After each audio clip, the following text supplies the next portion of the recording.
Y'all. Want to welcome you back to the Raw Report. And in today's episode, we're going to talk about accountability.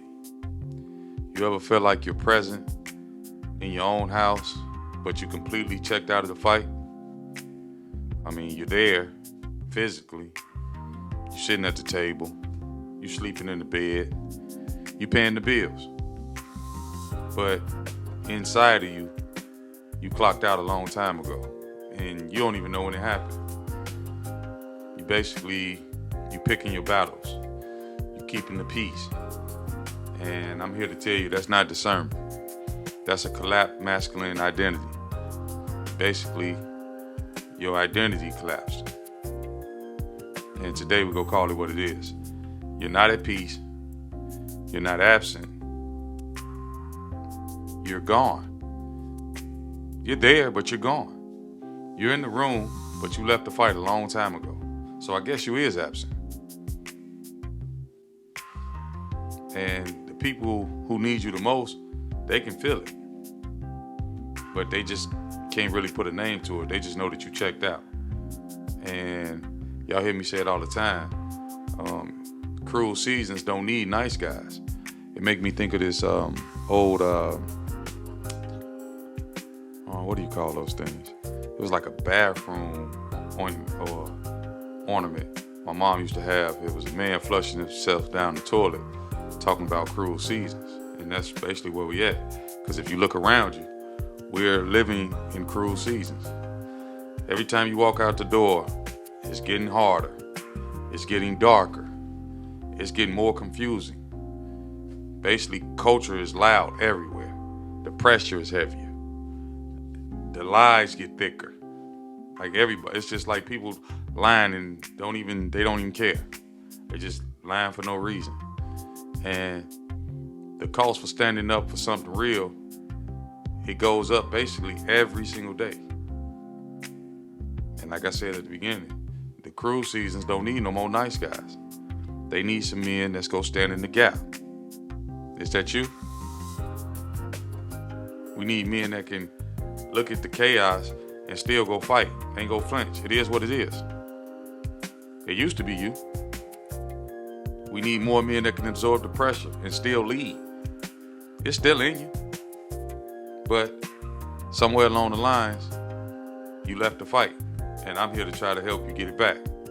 Because your family needs you. Your family feels safer when you're in the room. And right now they're feeling more confused because, yeah, you're there physically, but you're not there.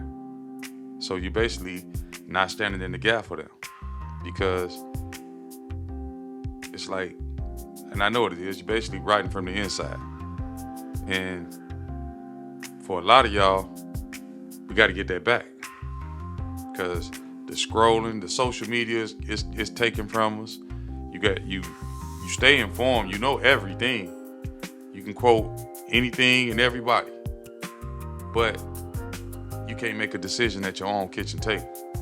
Like, that ain't making no sense. Because the stuff that you learn in the social media and all that, that's not helping you at home.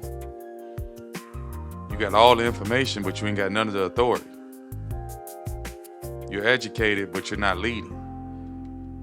And believe me, your old lady, your kids, they all know the difference. And I'm not here to beat you down, believe me. I'm not talking bad about you. I'm here to try to build you up. Because, like I said, your family needs you. The world needs you. You can't just be out here and just give up fighting and thinking, don't none of it concerns you. All of it concerns you. Everything, whether it's just your house, your community, your neighborhood, it all concerns you. And that's why I'm on here talking about it, because it's time we start rebuilding.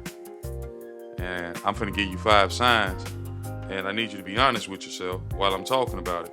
Not defensive with me, because I'm not trying to, like I said, I'm not coming for you. I'm just trying to bring light to these things that's happening. And if it's you, just be honest. And if at least 3 of these things hit you, I'm telling you, it's time to rebuild. So the first sign I'll tell you is you waiting for perfect conditions. Ain't no such thing as perfect conditions. You keep waiting for the right time. You say, basically whatever you think need to be said. The right time, the right tone, the right mood, the right setting. Ain't no right time. And you basically telling yourself that you're being wise or you're being patient. Maybe even you might even call it strategic. But I'm just gonna be honest with you. You're being scared because you need to say what needs to be said when it needs to be said. Stop kicking that can down the road. Say it with your chest. And whatever it's gonna be is what it's gonna be. And a lot of times you can fix a bad situation just because you spoke on it early before it get a chance to get bad. And one thing my grandma and my mama always told me is the truth gonna be the truth. Today, tomorrow, 10 years from now, it's still gonna be the truth. So you trying to hold it in and find the right perfect conditions to say the truth, it don't work like that. You might well just say it off top. Because if you're waiting on comfortable conditions to lead, you'll be waiting forever. Because leadership is never comfortable. I don't care what you do, it's just not comfortable. You're gonna always have some haters. You will always have some people talking about you and saying this and saying that. Believe me, I coach basketball. So I always got parents, sideline sitters, everybody who always they got something to say. It's gonna be what it's gonna be. And it's not gonna get easier. I'm just telling y'all that now. It's not gonna get easier. That boundary you need to set for your kids, it's not gonna get easier. You gotta do it now. It don't get clearer with time, it gets weaker. Every day you hesitate, you basically rotate yourself back into that passivity I keep telling y'all about. Y'all gotta stop being passive about this stuff. You're a man. Be a man. Say what needs to be said and deal with the consequences. It is what it is. You ain't the first and you won't be the last to have to go through it. But if you keep running from it and shrinking, basically you're giving up your manhood. Because if you need perfect conditions to speak the truth, you'll never speak it. And that's the truth. So that's, to me, I think that's why a lot of people are just lying, because the truth comes with consequences.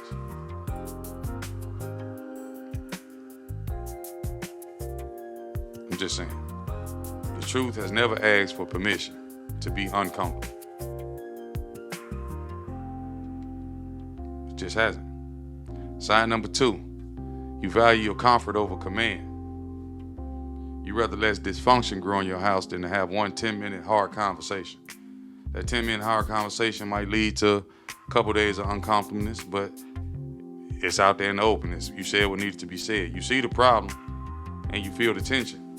And you know exactly how to address it, but you're not addressing it because somebody gonna get upset. So, like I said, it's just a couple days. They'll get over it. If not, they need to move around anyway. But you gotta stop letting it slide, is my point. And then you call it peace. It's not peace. Because all you're doing is letting that thing fester, and when it get so big that it blows, whew, it don't be pretty at that point. Because peace without truth is not peace. It's basically you're giving it permission. You're giving it permission to destroy your home and live there rent-free. Because you didn't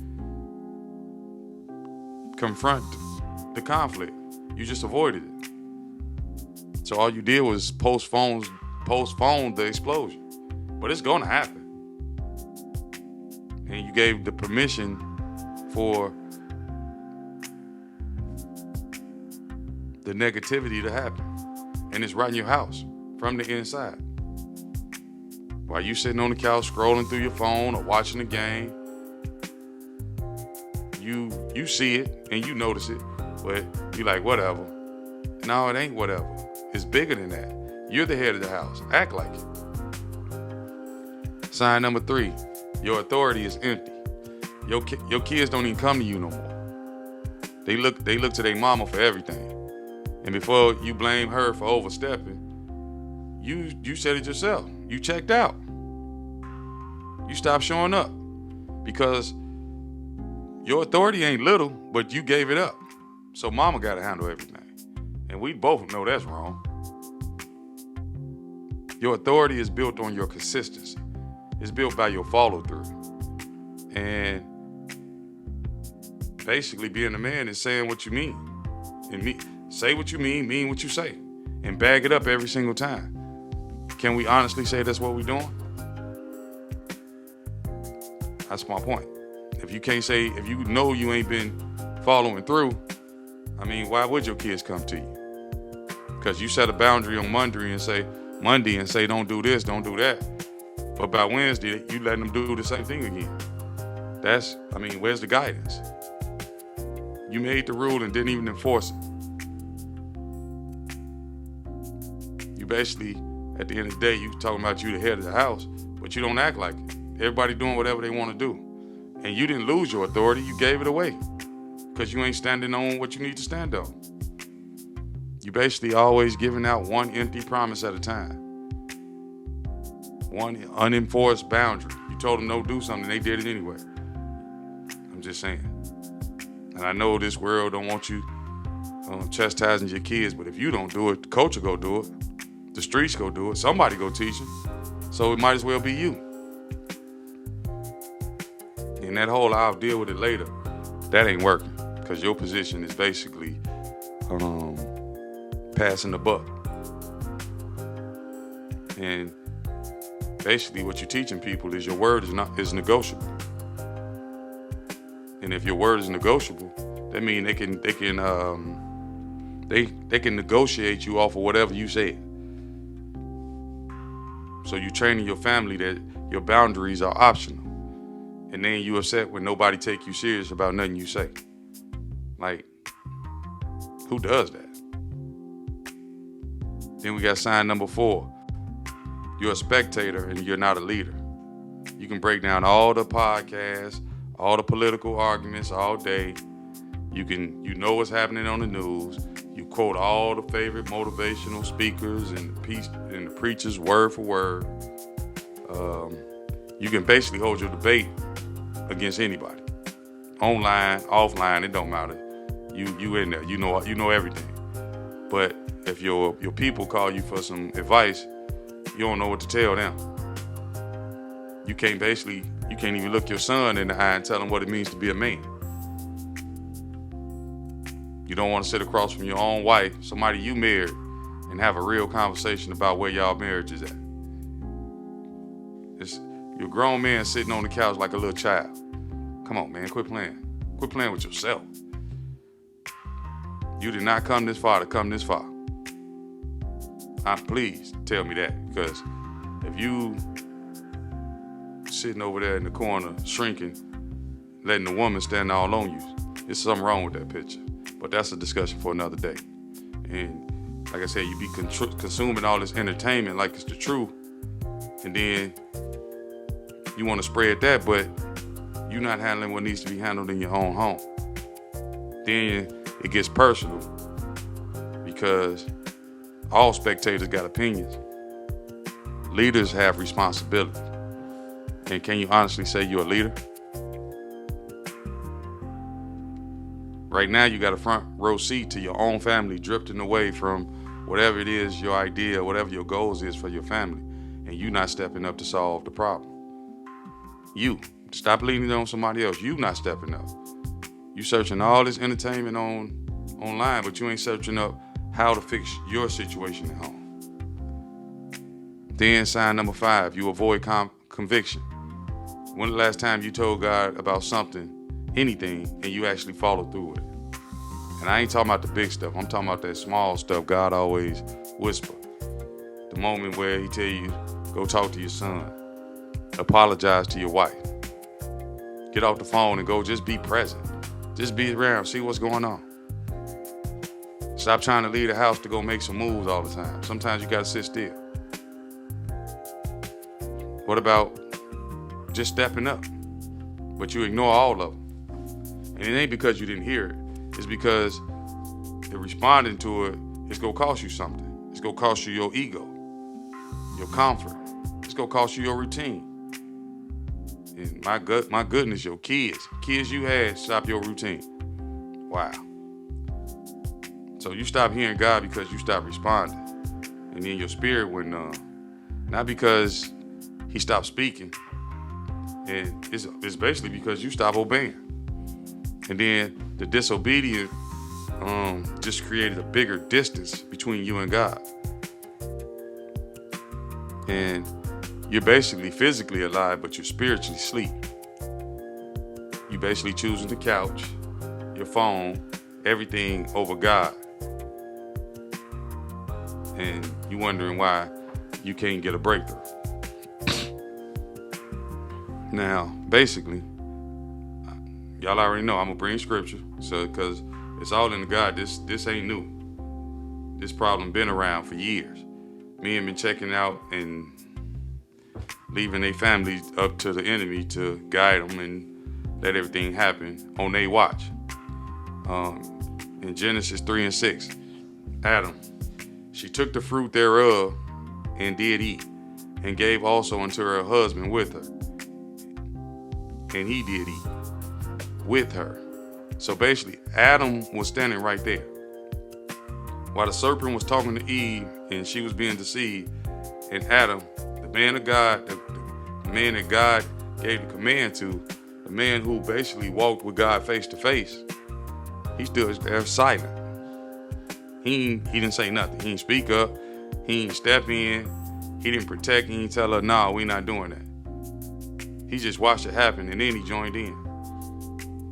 And really, that's the original collapse of the masculine identity. That's the original one. He was present, he was silent, and compliant. And the first time, basically, when he checked out by standing right there, what can he say? And I'm asking you, what can you say? I know it sounds familiar. Then you got Joshua 1:9. Have I not commanded thee? Be strong and of good courage. Be not afraid, neither be thou dismayed. For thy Lord, thy God is with thee, wheresoever thou goest, wherever you go. God didn't just suggest courage, he commanded it. And he wasn't giving a motivational quote. He was giving an order. He was telling you to be strong and have courage. And don't be afraid or dismayed. Why? Because he's with you. Wherever you go, he's with you. But do you believe that? Like I said, you checked out, so you can't even hear from God no more. But he's with you. And then, that, like I said, that changes everything, because you're not being asked to stand on your own strength. You're being told that God that created you is standing with you. So stop shrinking. That's basically what I'm saying. Stop shrinking. Ezekiel 22:30. As I saw for a man among them that should make up the hedge and stand in the gap before me for the land, that I should destroy it. But I found none. God wasn't looking for a man to stand in the gap, and he ain't find nobody. He couldn't find him. Not because there was no men, because there was no one willing to fight. Now you gotta really sit there and think about that. Not because it wasn't no men, because all y'all are men, but nobody willing to fight. Like, quit playing. We done fought through way tougher stuff than this. And now we want to give up on the fight because a couple things didn't go our way. That's not good, y'all. Time to get back in the game. God looked for a man and they was all checked out. He's looking for a man to stand in the gap. The question is that you? When he come looking in your house, is you the man that's gonna stand up and help fight? Because at the end of the day, it's gonna cost you something. It's gonna cost your wife not trust you. Not with the money, not with the cheating or whatever, or the fidelity. She ain't gonna trust you with leadership. She stops bringing things to you because you don't step up when it's time to act. She start making her own decisions without even coming to you at all. It ain't because she want to, but it's because you've trained her that your word don't mean nothing. And then now you resent her for it, but you trained her that way. She didn't take your role, you gave it to her. And then, it's like I said, it costs you your foundation with your kids. Your children don't wait for you to show up. They build their identity with whatever's available, which is social media. You know coach will go give them some ideas. They friends go give them some ideas. And by the time you decide to step up, they already decided what a man looks like. And guess what? It ain't you. That's a problem. Because you've been consistently avoiding what God is telling you to do, and you basically become passive, and you're physically there, like I said, but you're spiritually dead, and your kids see that. You're basically going through the motions every day. You go to church, you pray before meals, your Bible on the nightstand, you ain't opened that in weeks, but that's a whole nother subject. You got your routine, but the whole relationship of you having that authority is gone. And this is why nobody wants to talk to you about anything. Because when you collapse, your whole family suffers. Your community suffers. Your church suffers. Your neighborhood suffers. Because you the man. At the end of the day, you the man. And like I said, this world is getting crueler because the men with the ability to stand, y'all choosing to just sit down and chill like everything good. Ain't nothing good. I keep telling y'all it's spiritual warfare. It's not good out here. You know it. You feel it. You just don't know what it is. I'm giving you the name of it. I'm telling you what's happening. It's spiritual warfare. And that void that you keep leaving, it don't stay empty. Something else fills it. And more times than not, it's darker. It's way worse than what it was. Every day you sit and don't do nothing, something darker steps in the space of where you were supposed to be. So, like I said, I'm gonna give y'all a challenge, a stand in the gap challenge, 7 days. So this week, I just want you to name the disorder. I want you to identify that thing in your life, your family, and just stop ignoring it. And the things you already know needs to address. Name it, say it loud, write it down. Y'all already know I'm gonna say that. That's just a given. It's almost everything. And the reason why I say write it down, everything nowadays is digital.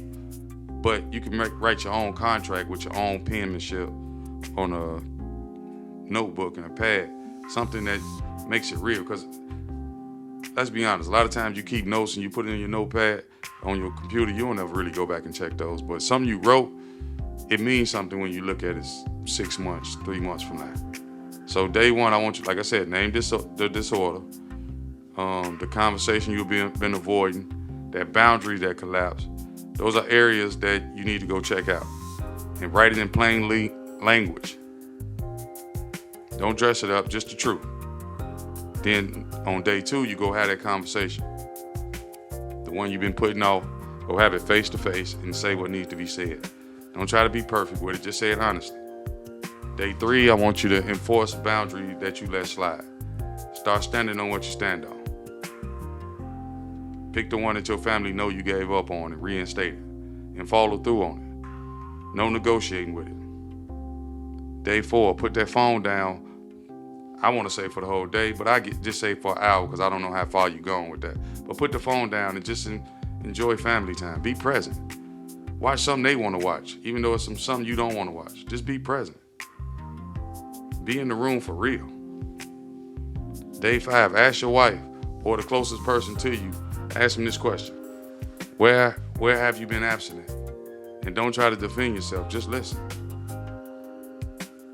On day six, respond with one thing God has been telling you to do that you've been ignoring and act out of obedience, not delay, just go do it.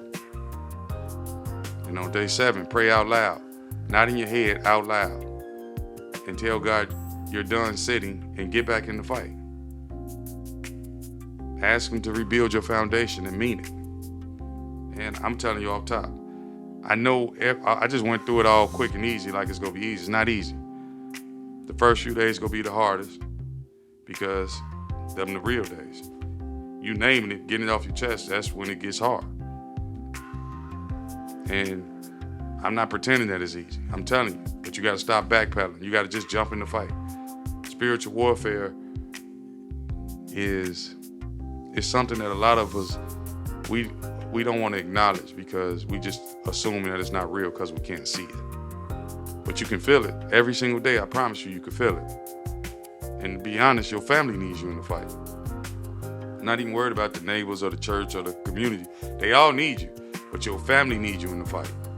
They need you to stop sitting in the audience and watching, because your family is being attacked just like what you watching other people. You just don't see it. And I know you're tired. I know the weight is real. I know it feels easier to just sit down than to stand up. But you're a man. So we don't get the option to sit down. You was built to stand. You was built to stand in the gap, in the fire, in the hard conversation, in the messy, uncomfortable, inconvenient places where nobody else wants to go. That's why he made you a man. So stand up and let's get it. Let's get in it. It is what it is. We can't be like Adam and stand silent while everything falls apart. That was back then. It's a new day. When God looked for that man in the gap and he couldn't find nobody, is that gonna be you? I hope not. That's why I'm out here trying to get this information. Don't be the reason that he can't find you in your house because you over here on social media or paying your attention to somebody else instead of your own family. Joshua 1:9 didn't ask you to be brave. He commanded you to be brave because God already told you he's with you. So what are you afraid of? Every single day, this world is getting crueler and crueler. And it's counting on you to stay passive. It's counting on you to stay passive. When you know you got a man in you, you got a warrior in you, but you got to stand up. Because staying checked out is it's costing you something. It's costing you your family. And your family is waiting on you to be the man God already built you to be. So all I'm saying is stop being present. Start building and rebuilding and get yourself back in the battle. Your house don't need no most nice guys. Just like I said, the world don't need no most nice guys. They need a man. They need you. They need you to get off the couch and get back in the fight. So that's my word for y'all today. Y'all already know what I like to say. Come join the free community. If you want to dive deeper, ask questions, whatever.